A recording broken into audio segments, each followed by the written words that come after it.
Eventually I get there.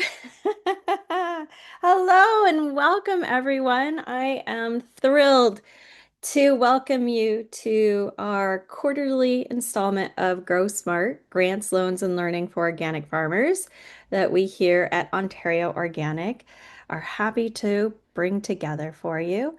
And before we get started, I would like to recognize the land which we are all coming from. So we recognize many of you are coming from different places. And if you'd like to share your land acknowledgement in the chat, we would love to hear that. But also just would love to know where you're coming from and where you fall in the organic value chain as well. So, as we come together from across Ontario, we recognize that the farms, land, and food systems we work within are part of the traditional territories of many Indigenous nations, and we acknowledge their long-standing relationships with the land and the knowledge that continues to shape how it is cared for today. And so a little bit about who we are. So if you're not familiar with us, and myself, I'm Dr. Erica Shelley, and I'm the Executive Director of Ontario Organic, which you formerly may have known as the Organic Council of Ontario. At the new year, we've moved over to Ontario Organic. My background's in agricultural research and sector development, and over the years, I've helped bring millions of dollars of grants funding into supporting projects for agriculture, innovation, and the organic sector. And a big part of my work is helping farmers and businesses understand what funding opportunities exist and how to actually access them. So we here at Ontario Organic, we exist for one simple reason. We're here to support the people building organic in Ontario. So we're here for you. We're here to help. And that means helping farmers and businesses with resources, advocacy, education, market support, and making sure the public understands what organic really means. So that public trust piece is actually really important as well. And my team is here to help you succeed as part of Ontario's organic sector. That includes helping you find and access funding that can support your farm or your business. And before we dive into today's topic, I'd like to just acknowledge that I'm coming from Kitchener, Ontario, and our team is actually all working from various locations throughout Ontario. So we are a virtual office. And so if you do want to reach out to us, you'll find that email is really the best way to do that. And we don't have an office you can walk into, but we try to be available as much as we can to help you with your needs. So today's agenda is we're going to be talking about sort of all the different ways that you can get money or education. And then we also have a special guest today. Johanna from Fair and Finance Fund will be joining us towards after we go through some of the funding opportunities. We're going to talk about loans, cost share, grants, reimbursement programs, training, mentorship, employment services, and then some tips I have for you. And then we'll do wrap up and question and answer. Now, you don't need to be taking mad notes because we are recording this. We are recording, right, Sammy? I always ask. Yes, we are.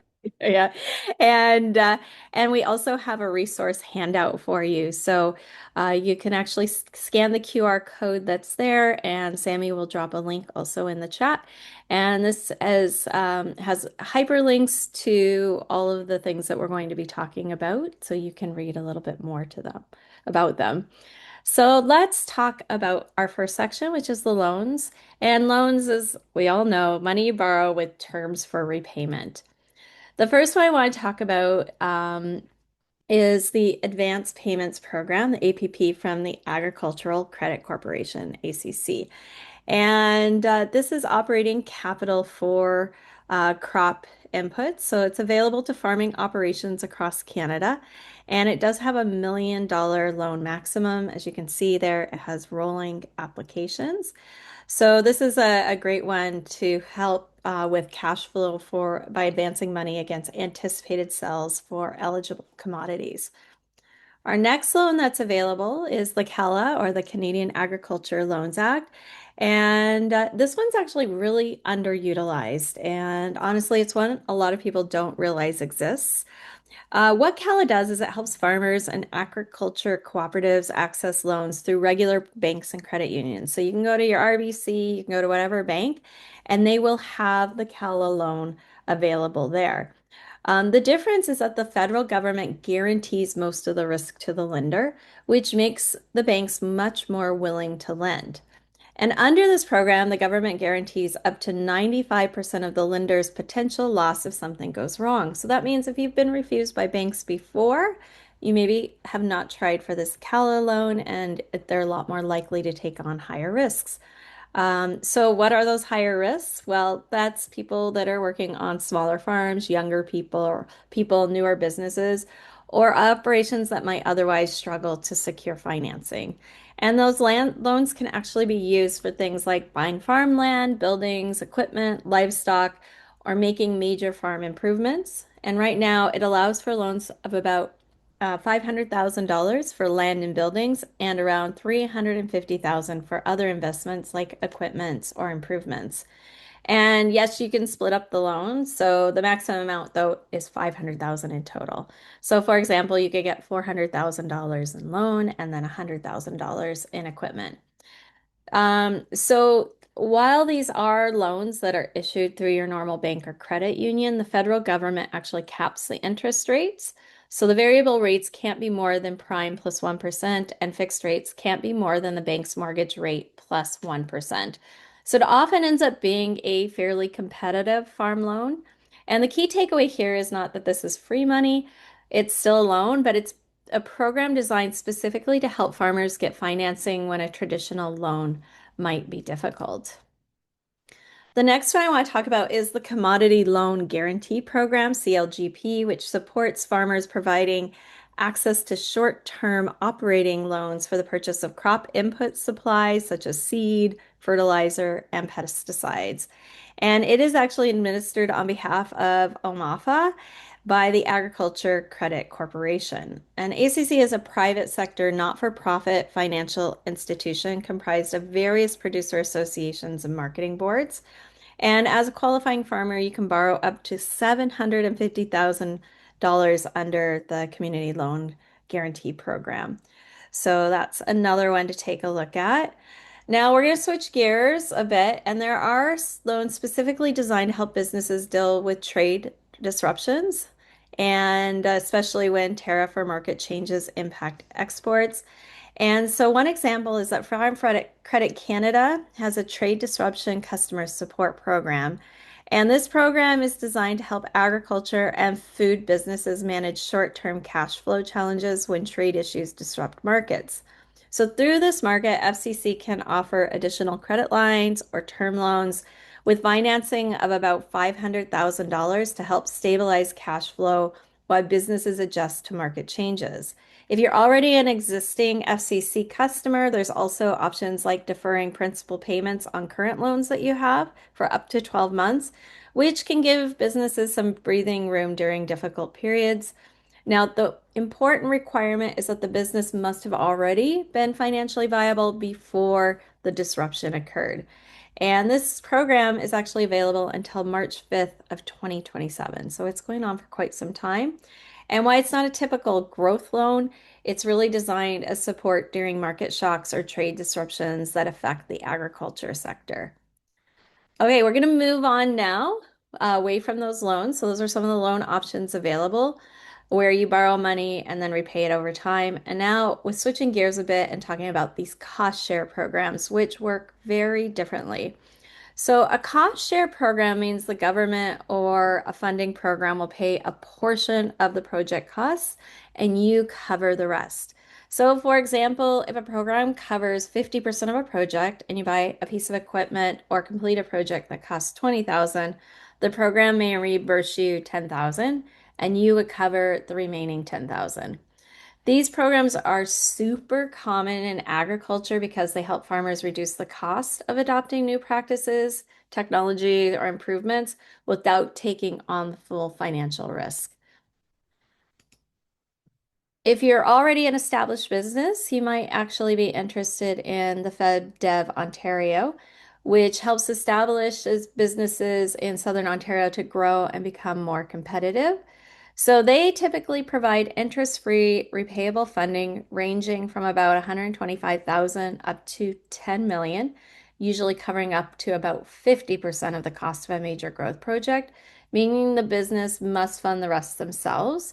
So to qualify, companies generally need to be established businesses with 5 to 500 employees, operating for at least 3 years and proposing a substantial growth project that will increase productivity, create jobs, or expand markets. And I want to say that expanding markets um, is one of the things that seems to be really important right now is expanding markets not to the US, but to Indo-Asia markets, some of those other markets that traditionally have not been as covered with other grants that have been there in the past. And so FedDev Ontario funding is open to mostly established businesses in Southern Ontario, but there are some groups they actively try to support more strongly, and that includes Indigenous-owned businesses, as well as projects that support underrepresented groups, regional economic development, or new technologies that improve productivity and environmental performance.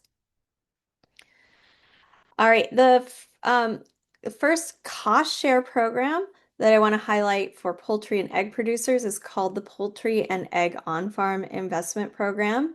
And this program was created by the federal government to help supply managed poultry and egg producers adapt to market changes caused by international trade agreements, particularly increased imports that affect Canadian supply managed sectors. And the programs provide non-repayable funding, meaning this is grant money, not a loan. And so in most cases, the government will cover up to 70% of the eligible project, while the farmer covers at least 30%. For some younger producers, the cost share can actually go up even higher to 85% of project costs. The funding supports on-farm investments in several areas, including increasing efficiency or productivity, improving on-farm food safety and biosecurity, improving environmental sustainability, and responding to consumer preferences. Okay, that last category, responding to consumer preferences, is quite broad, and it can include things like animal welfare improvements and new housing systems. And that's, definitely if you're converting from conventional to organic, this is something that you could definitely use this funding for. Something many producers don't realize is that this really is a great funding for transition, right? So we just really want to point that out that this is great for that. And it's available across Canada and it's allocated based on a producer's quota share through their provincial marketing board. So for us, it would be based on Ontario. So applications for projects under this program need to be submitted by March 31st. Get this, 2030. There's a lot of time for you to think about whether or not you want to be a poultry and egg farmer. And so for poultry and egg producers considering barn upgrades, equipment improvements, biosecurity upgrades, or transitioning toward organic production, this is a program that can cover a significant portion of those investments. Under the Sustainable Canadian Agriculture Partnership, Ontario farmers who are experiencing financial difficulty may qualify to access financial advisory services to complete a farm financial analysis. So that is an open intake, and you can actually get funding for that support. The SCAP also has the Agricultural Stewardship Initiative, ASI, and this is one that's upcoming. It has not opened up yet, and it provides cost share funding to support farmers to accelerate the adoption of best management practices, BMPs, supporting soil, health, water quality, energy efficiency, and productivity benefits on agricultural land across Ontario. The initiative also provides enhanced funding on a regional basis for projects contributing to phosphorus reduction in Lake Erie and Lake St. Clair watershed areas. Our next cost share program is the Resilient Agriculture Landscape Program, also known as RALP. And RALP supports farmers in enhancing soil health, sequestering carbon, and increasing land resilience to climate change. This initiative compensates farmers on a per acre basis for adopting practices that elevate the environmental quality of agricultural land. And I know a lot of people that have taken advantage of the route program. It's a great one. So some of the highlights, natural grassland establishment. So it'll give you approximately $1,000 per acre for improving existing grasslands and up to $3,000 per acre for creating diverse native grasslands. Perennial biomass crops are supported at around $500 to $1,000 per acre for crops like switchgrass and perennial warm season pastures. And reduced tillage practices also get compensated, so at a rate of about $30 to $50 per acre. If you're looking for something that's going to last a lot longer, you're actually going to get more funding. So if you're planting trees or shrubs, you can get 1,000 to 3,000 per acre. And if you have water retention features such as a pond or landscape water holding structure, you can actually receive $6,000 to $10,000 per acre. And if you're creating wetlands, they love wetlands. The highest support, it's ranging from 15,000 to 25,000 per acre. This program is administered in Ontario through the Ontario Soil and Crop Improvement Association, OSIA, and applications are accepted during designated intake periods until program funding is fully allocated. And we find that these programs open, close, open, close. So um, just to keep that in mind, there's not always set dates, and you just kind of have to keep watching those openings. Another federal program to be aware of is the Canadian Agricultural Strategic Priorities Program, or CASP. And this program is designed to help the agriculture and agri-food sector tackle emerging challenges, test solutions, and develop new opportunities for the industry. And so the applications for this one is a grant, and it's ongoing until March 31st, 2029, or until the funding has been allocated, and any approved projects must be completed by that date. So just, don't delay if you do have a project, especially when things have rolling applications. Because this is a grant, Agri-Food Canada or AFC will usually cover about 50% of the project costs, and up to 75% of the project is considered a high priority for the sector or addresses a public safety concern. It's pretty broad. The maximum contribution for a single project is typically up to 1 million, and organizations can receive up to about 5 million total over the 5-year period if you're running multiple projects. Because these projects are often quite large, applicants usually need the capacity to manage projects that can range from a few $100,000 up to well over $1 million. For that reason, many successful applications are coming from industry groups, larger businesses, or collaborations between multiple partners rather than individual farms. And programs like these are particularly useful when the sector wants to work together to solve a shared challenge, test new approaches, or develop opportunities that benefit many farmers and businesses. And I want to take this opportunity to say, Ontario Organic, like we are always interested in these types of projects. And if we can bring large groups together to apply for some of these larger projects, or a bunch of small groups and all go in as a group, that's always a really interesting thing as well. So you can always reach out to us if you feel like Ontario Organic might be a good partner for one of these projects. All right, so those were some of the cost share programs where the government or organization helps cover part of the cost of a project, and then the farmer or business pays for the rest of it. So now we're going to move into grants and other funding programs. And, grants are always our favorite because, we don't have to pay them back, and usually. And others are technically still cost share programs, especially when it comes to employment funding, where the program covers a portion of the wages. But the key difference with those types of grants is that they're generally designed to support people, innovation, and market development rather than financing equipment or infrastructure. And so the Canadian Agri-Marketing Program is designed for National Industry Association and nonprofit organizations working in the agriculture sector. And this program supports projects that strengthen the industry at a national level. So right now, the applications for the agri-marketing program are currently open and will remain open until September 30th, 2030, unless the available funding is allocated sooner. And funding under this program is provided as a non-repayable contribution, meaning it doesn't have to be paid back. And Agriculture and Agri-Food Canada will typically provide up to 1 million per year for a project with a maximum of 5 million over a 5-year period. However, the funding is cost shared. So the federal government can cover up to 70% of the eligible project costs, and you must apply at least 30% through cash or other eligible contributions. So one of the things I say is if you already have somebody who's working on something and you're already paying them a salary or you have other projects, that can sometimes count towards that 30%.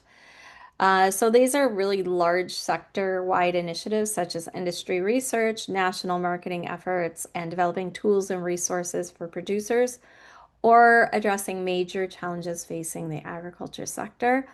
And this is another one where we were talking about access new export opportunities like the Indo-Asia markets, non-traditional markets are really will make a stronger application if you are looking at moving into new markets.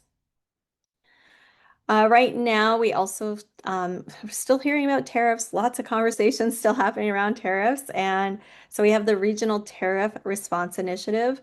And this is a federal program designed to help Canadian businesses respond to tariff and trade disruptions by strengthening their competitiveness, the RTRI. And they actually have allocated 1 billion over 3 years to support small and medium-sized businesses that need to change to global markets, improve their productivity, reduce their costs, or strengthen their supply chain, or expand into new markets. You'll hear that theme over and over again. For business funding, it's typically available in the form of repayable contributions, which are interest-free loans ranging from about 125,000 up to 10 million, depending on the size of the project. In some cases, though, and that's why we put this here, that you can have non-repayable funding, essentially grants, which may be available between about 125,000 to 1 million. Now, not-for-profit organizations that support the business community can also apply, and they may be eligible for non-repayable funding, ranging from 125,000 to 10 million, to run programs that help small and medium-sized businesses adapt to trade challenges.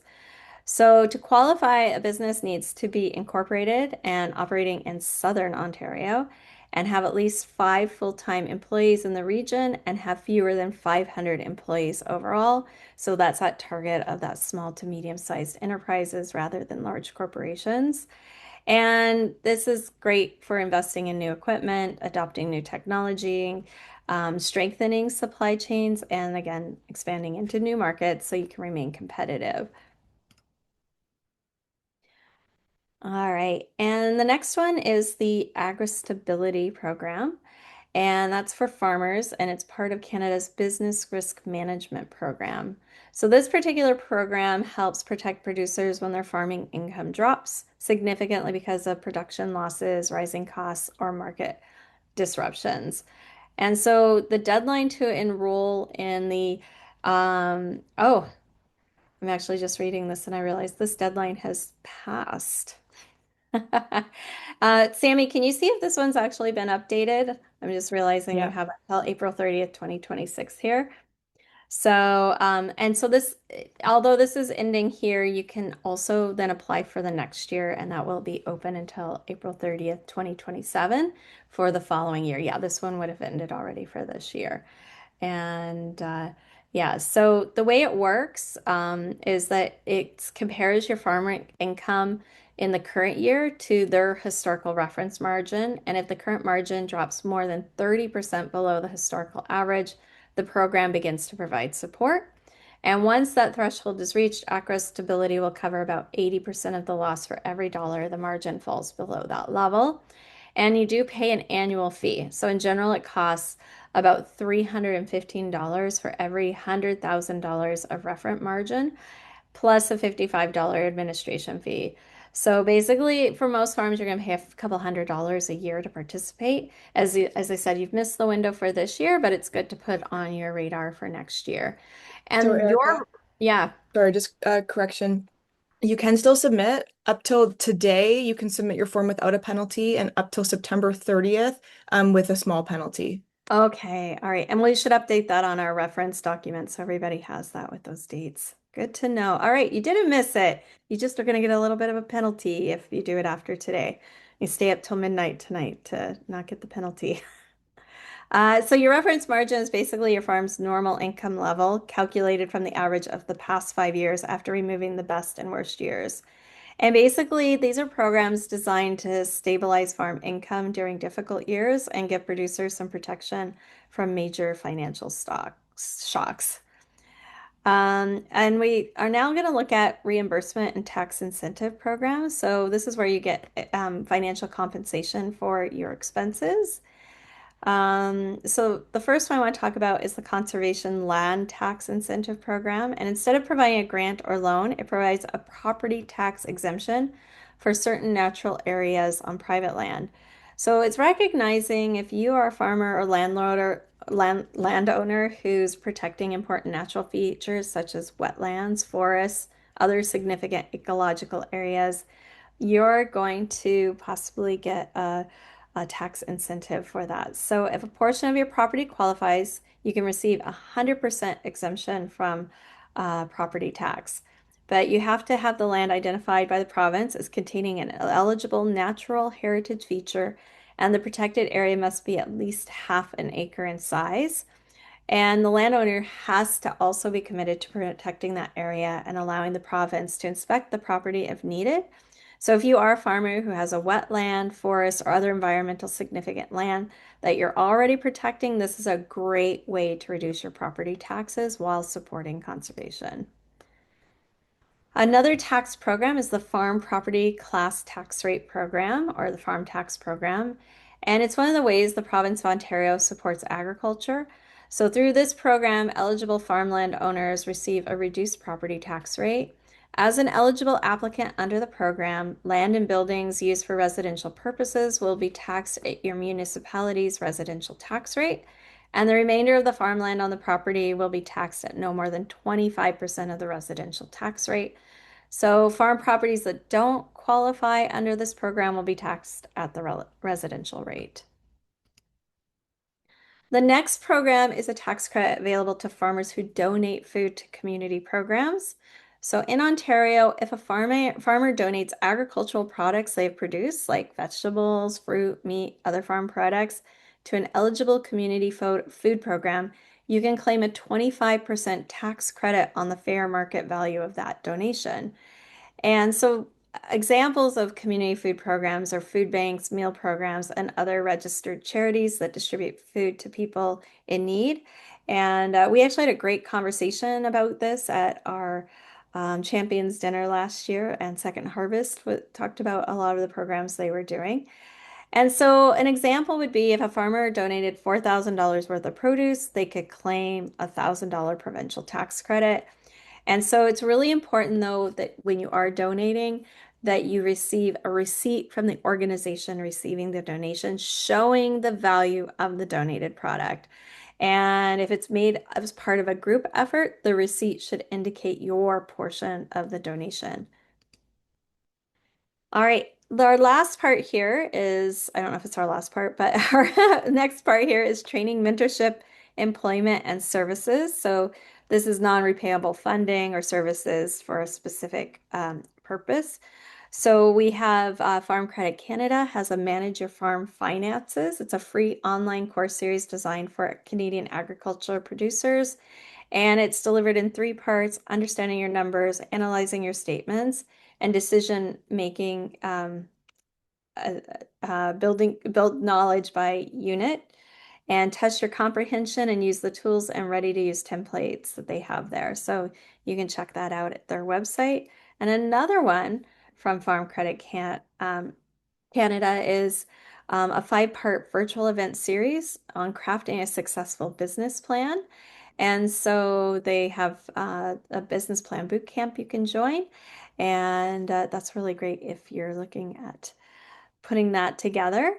We also have the University of Guelph has a foundations in agriculture management, and that again is an online course with a step-by-step. So if you want to learn more about that, you're able to go to their website.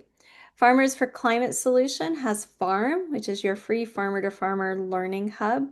And it's a learning platform designed for farmers, providing all the essential tools to help you lower input costs, enhance productivity, and promote soil health.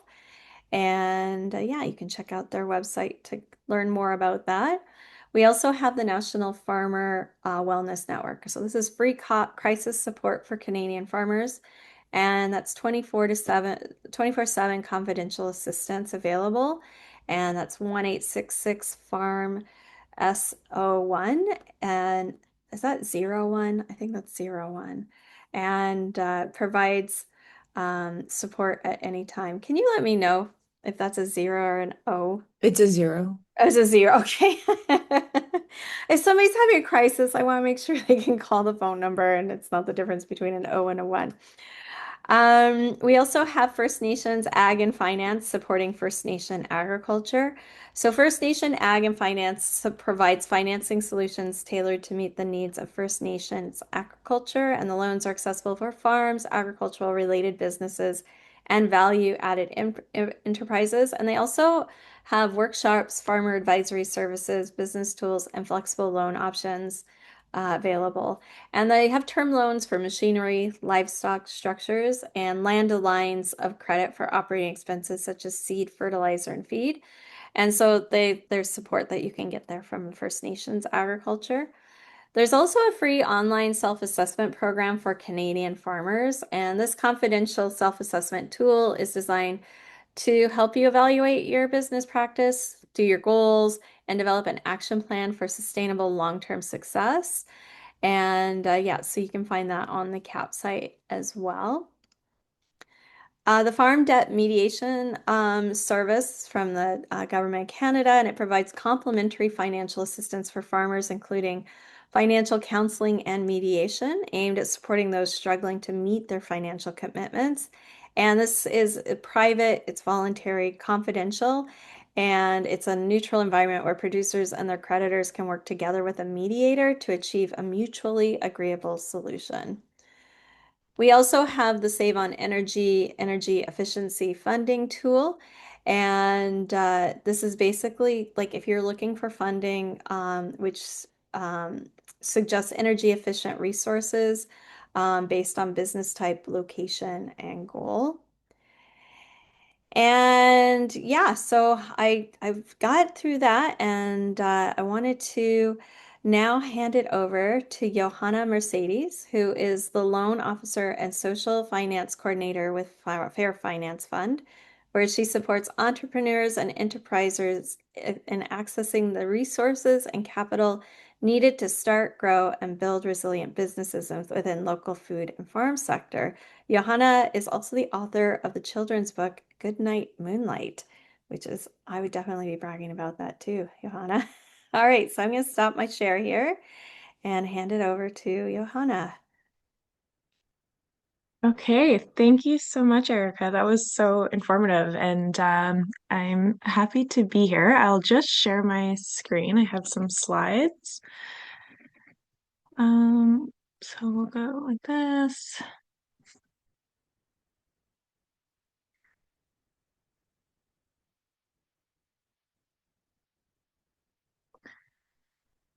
Okay. So can everyone see my slides okay? Yep. Yep. It's Okay, I'll go into the full screen mode. There we go. Mm, okay. Oh, sorry, I don't know what I did there. Okay, so today I'll be sharing a little bit about the funding and financial tools that we have available at the Fair Finance Fund. And our summer cohort is opening actually this week. So it's a great time to um, find out about another resource that's open if you're looking for financing. So a bit about us. We're a nonprofit social finance fund. We began in 2019. We've been operating in Ontario over the last few years, and now we're actually expanding across Canada, starting with BC. We typically support small to medium-sized businesses that fall outside of conventional lending criterias. We were designed by food and farm experts for food and farm businesses. So we really try to make our entire application process realistic for food and farm businesses while they're working on the ground. So we support businesses through flexible loans who are committed to businesses that are contributing to an environmental, social, or economic impacts within their communities. To date, we've dispersed 84 loans across Ontario. 13 have been successfully completed, and we've distributed over 6.2 million in funding.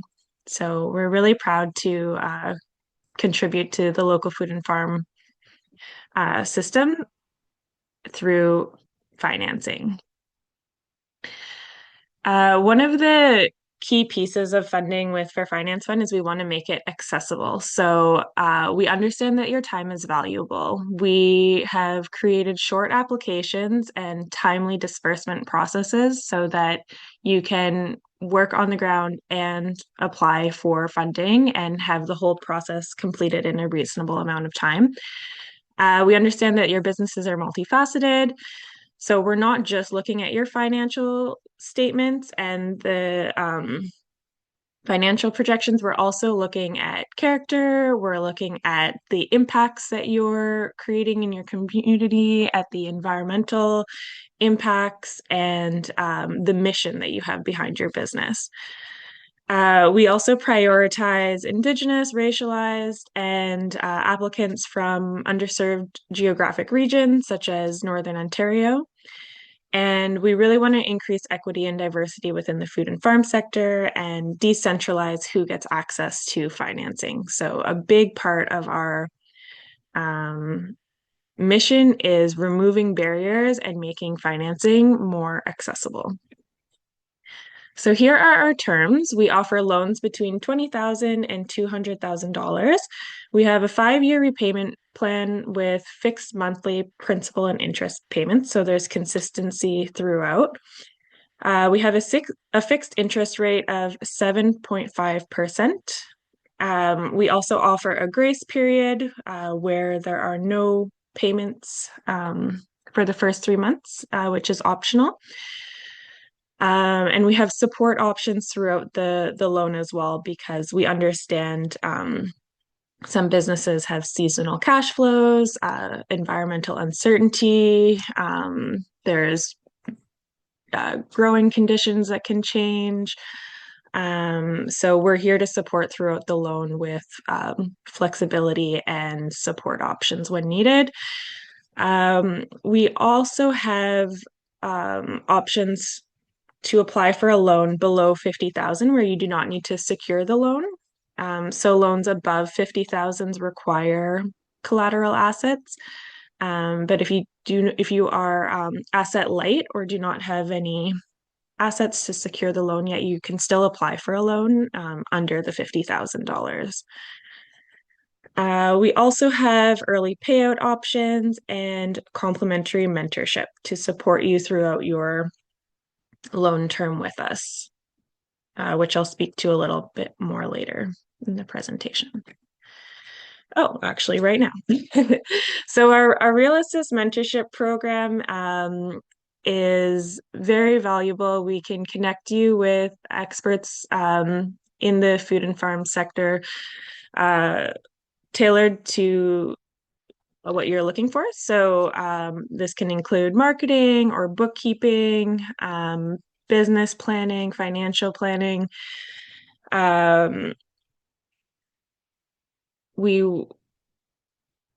We provide complimentary mentorship up to 10 hours for our clients, and this is also open to applicants who are applying for a loan if they would like support during the application process. A common mentorship is financial mentorship, so support with preparing the cash flow projections or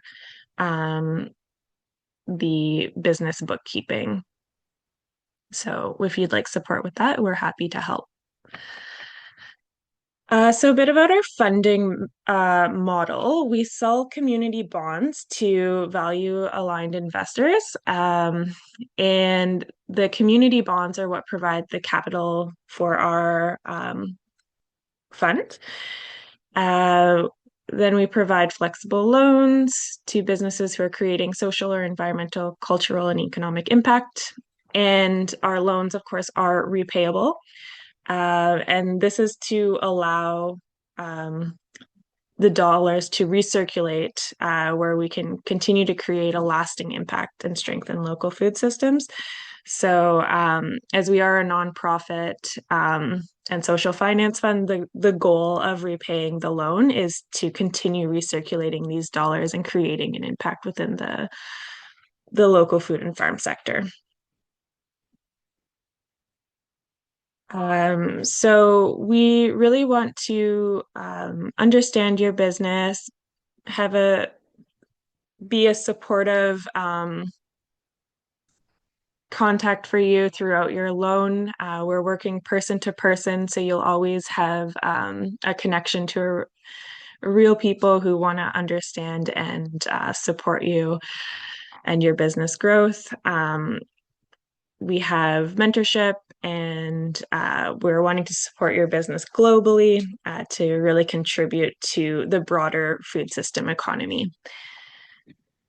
To apply, these are our primary eligibility criterias.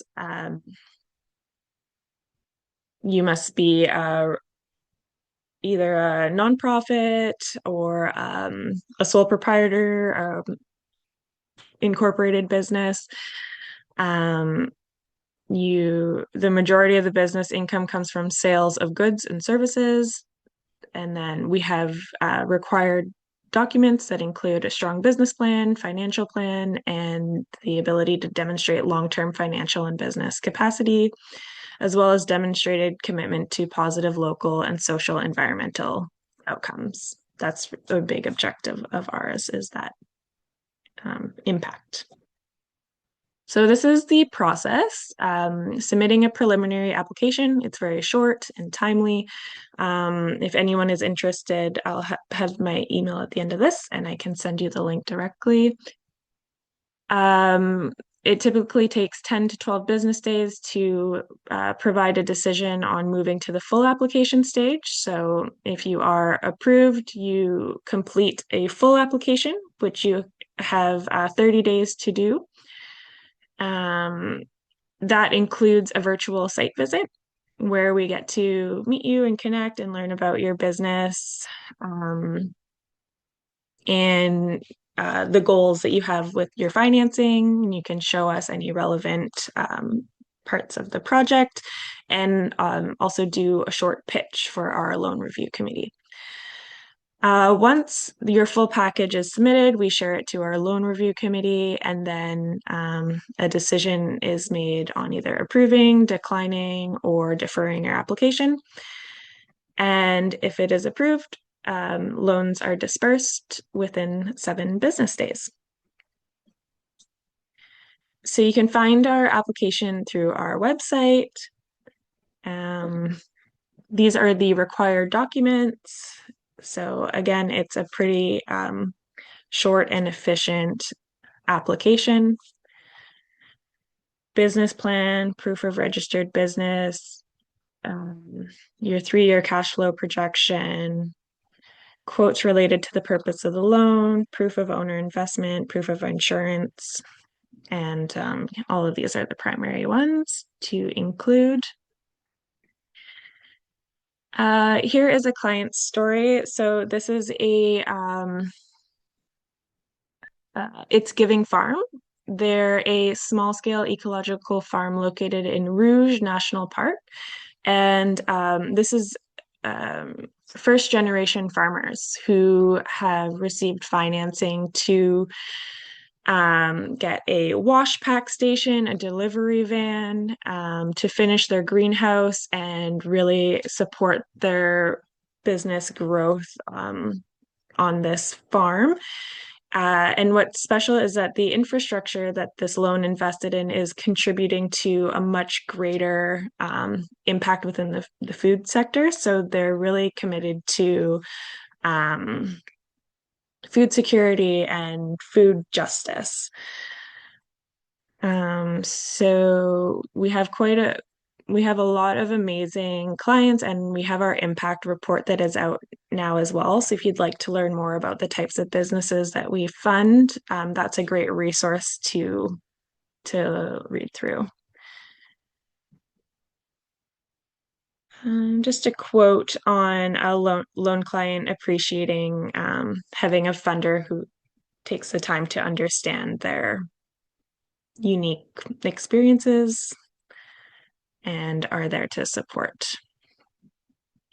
And then here I am. This is my contact information, Johanna at fairfinancefund.org, and the application link as well. So that is my presentation. Thank you. Thank you so much, Johanna. That's a really great background about the loans that you have available. And I will say, Fair Finance Fund really has come from a place of good hearts and just trying to bring money into a sector that struggles, and especially, these smaller farms that are really just trying to get into farming that maybe are not able to do that as easily. So I know that you guys spend a lot of time trying to find the funding to bring to people and then finding the right fit. Like there's a lot of compatibility stuff that you guys put in and energy into this whole process for agriculture farming. So from Ontario Organic, I want to say thank you for the work that is put into it, and we definitely recognize it. And I do want to open up the call here to see if anybody has any specific questions for you before I have some more slides to just talk about tips and tricks for funding, and then we'll have a general question period. But I'll open up for specific questions for you, Johanna, if anybody has any. And yeah, you can drop them in the chat, or you can just come off mute and ask your question.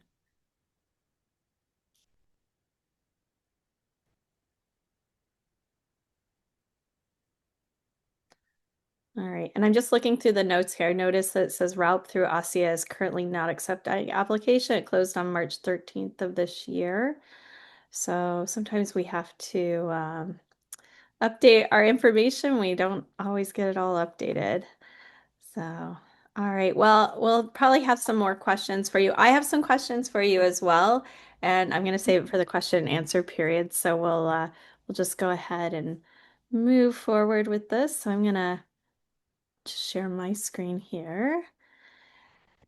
And can you confirm that we can see that, Sammy? Yep. Yeah, okay, perfect. All right, so moving right along, we've talked about a number of funding programs that are available, and I just want to say we don't always know all the funding opportunities that are available. So if you do have any funding opportunities that come up, please share them with us. If you're an organization, if you're an individual, no matter how small, we want to make sure we have all of those funding opportunities that are available so that we have them as resources for you. Now, if you're going into funding, I've myself have funded many projects, or not funded, had funding supplied by many funders over the years.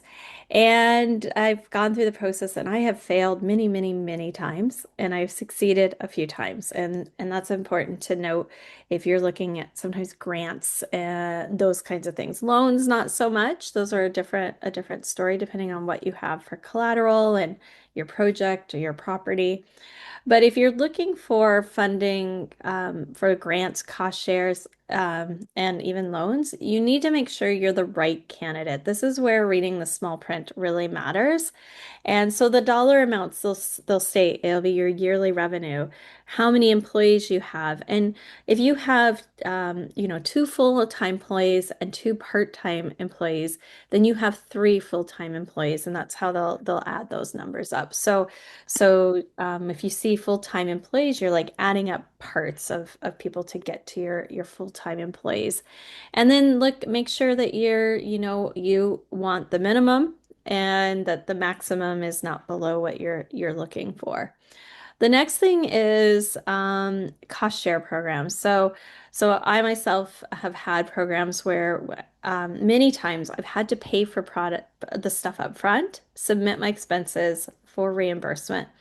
And not for everyone is that like something that you have enough money in the bank or you have that available. So before you apply for those, just make sure you understand that it's a reimbursement and not an upfront payment. Pay attention to those details as well. Get to know your funders. So I maintain relationships with all of my funders in all of the different places. Sometimes it means, having emails, checking on them, going for phone calls, having tea or coffee if they're in your neighborhood. These are people whose job is really to, like Johanna, connect you with funding. And so they're happy to help in any way they can. And so you don't have to be afraid of them at all. They're here literally to give out money, and they want to know who you are and what you're doing. And so the more that you have an established relationship, the more likely you are to get funding. If you have an idea that you think is fundable, don't assume it's good. I've done this many times where I'm like, this is an amazing project. And then I go to the funder and they're like, oh, that doesn't fall under our scope of projects we're funding. How about this? And so willing to be pivot on a project that you're working on, whether it's research, what you're putting in at your farm, maybe some other things you aren't thinking about. It's important to think, even though it's a great idea, it might not be fundable. And oftentimes there'll be like this huge range of amounts that they'll fund. They'll be like, we are funding 100,000 to 5 million. And you're like, okay, if you are funding, up to 5 million and I ask for 5 million, am I as likely to get that as if I ask for 100,000? And sometimes you get the really odd answer, which is, well, we just want to fund 3 or 4 big projects and we don't want a bunch of little projects. And then other ones say, well, actually, once it's over this certain funding amount, then it has to go through this process. So again, having those conversations and really teasing out all of the pertinent facts can be a lot better for helping you get that funding. Now, if you're doing an environmental grant, you want to make sure you have a strong plan with step-by-step work plan defined with rules, milestones, and a realistic timeline. And so that budget, you want it to be transparent and that it actually makes sense that you can do it and that you can justify all the costs that are related to the project's goal. So sometimes people try to like hide other things that they need to do into a grant and it maybe isn't a fit. And I don't recommend doing that. Like it's really important that you're working on the project the grant is meant for. So read the grant guidelines and ensure that your proposal directly supports the funder's mission and use language from the grant description to frame your project's relevance. Also, for environmental grants, be data driven. So highlight that impact that you're having, but not just like, oh, things were greener and lusher. You want measurable, yeah, outcomes. So you have baseline data, the projections, and then case studies to back up your claims. And ever answer every question that you have directly and actually very thoroughly. So we're going to open this up now for conversation. I'm happy to answer your questions. Johanna's here to answer your questions. In the meantime, if you've accessed any funding or tried to access any funding in this year, you can drop that in the chat. And we also have a poll for you to fill out to let us know what you thought of this talk. So I'm going to move over and open it up. And once you answer that, the poll will go away. And I'm going to open up here and raise your hand or drop a question in the chat. And Johanna, while we're waiting, I'm going to ask you some questions. I think in general, a lot of people, if they've not accessed funding, a loan before, and you're saying, o over 50,000, you need some sort of collateral. I think that's always a big question for people. What is collateral? How much do I need? Is it dollar for dollar collateral? Like, can you expand a little bit on that piece? Okay, so collateral, that's a great question. Collateral, are the assets that you have that can secure the loan in the event of a default.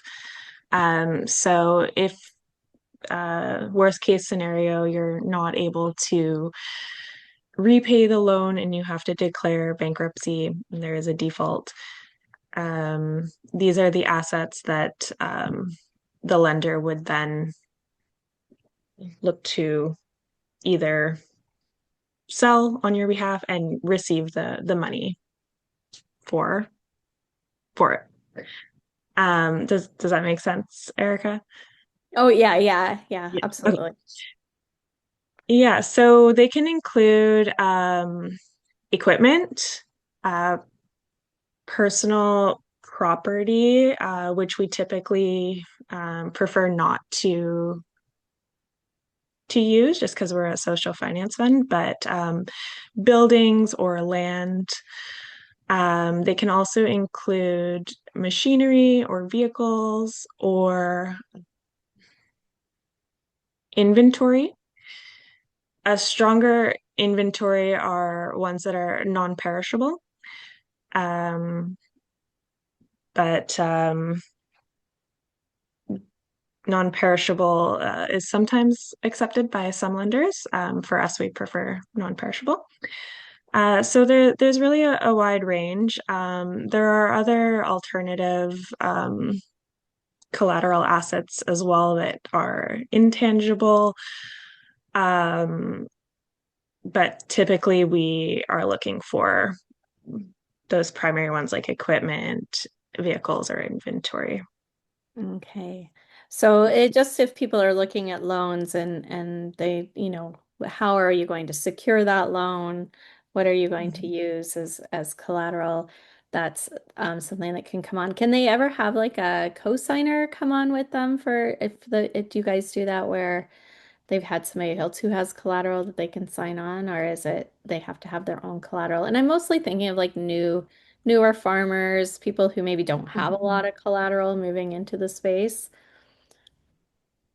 Yeah, we try to make it as accessible as possible. So, like we do accept personal guarantees or that co-signer support. Ideally, it is the business owner or owners, but we do have that option as well. Yeah. Oh, all right. And I saw that you've had 13 that have been completed. What year did you guys start So we started in 2019. So we're just kind of getting past that 5 year the term first that we group? have. Yeah. Yeah. Yeah. Very So exciting. that is super exciting. So that's congratulations on that. All Thank right. you. All right. And so, in terms of just in general for the people here that are looking at funding, if you can just drop in the chat, what I'd like to know is, are you looking for loans? Are you looking for grants? Are you looking for education? Or are you just learning more?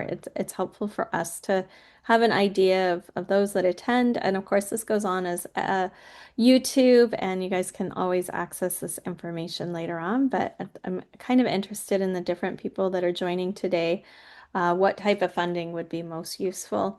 And then my second question I would have for you is, in terms of Ontario Organic, does it make sense to have a service where, you can have a one-on-one call and we can look at funding options that are available for you and help you if we have a question like I had with Johanna, what would collateral be? And then I could like, we can talk inventory. Would that be something that would be useful? So feel free to raise your hand or drop your thoughts into the chat here as we kind of look at our next steps of helping those in the organic value chain. All right, and as those come in, I'm going to actually just share my screen one more time. All right, can everybody see that there? Oops. Yep. Yeah. Okay, perfect. All right. So we have a couple of events that are upcoming. So we have a number of webinars that are coming up, but we have July 13th. We've got our grain farmers and friends talking about cover crops at work. And we're looking forward to just having a wonderful discussion with Dean, Phil, and Greg all about the cover crops. We also have the butter breakdown coming to us from St. Bridget's Creamery, Guillermo Anderson. We'll be talking about butter. So we're looking forward to that and a few other webinars coming up. We also have some Feed on Farm store stops that are happening. So we've got a HASCAP tour that's happening. I don't know if you can drop that in or it's a HASCAP breakfast. Is that Sammy? And that's happening at Paradise Fields and we that's happening in July as well. And we have a wagon trip happening at Finnings, as well as a tour of Southbrook Farms, which will or Southbrook Vineyards, which will include a winery tour and native plants as we meet with our organic science cluster team from Brock University and learn about the natives plants that are being interspersed amongst the crops to help with pest and disease in the vineyards. Additionally, just want to mention that we are a not-for-profit and that we keep the lights on because of wonderful donations that we get either through memberships or other types of partnerships. And so if you are not a member, we would really love for you to consider being a member today. And we have memberships for all levels of people that are in the organic value chain. And if you want to, learn a little bit more about some of the other things we're doing, revisit some of our previous webinars, you can actually find us on YouTube. And then you can also check out our uh, Ontario Organic .ca website for all things organic. And one last thing I want to mention too is we do have two surveys out right now. So we have our National Organic Data Survey and we have our leadership survey. So if you are in the organic value chain, as a farmer, producer, processor, industry representative, we'd really like you to fill out the National Organic Data Survey so that we can capture that information and understand what's happening in organics across Canada. So it is a national survey. And with that, I want to thank you. And there's that feedback poll, but we did that. So, yeah, thank you so much, Johanna. It was just wonderful having you on as a guest today. And thank you so much, everyone, for joining today. There will be a link with a document of all the funding options that are available. And as new ones come up, pay attention to our website. We do update that. And we'll be back here with another finance seminar happening in roughly 3 months. I don't even know if it's on the calendar yet, but we will be back. It's our quarterly one, so we'll be back in roughly 3 months. So we look forward to seeing you. And thank you so much, everyone. You have a fantastic, fantastic holiday tomorrow, right? Yeah, July 1st. So thanks for joining.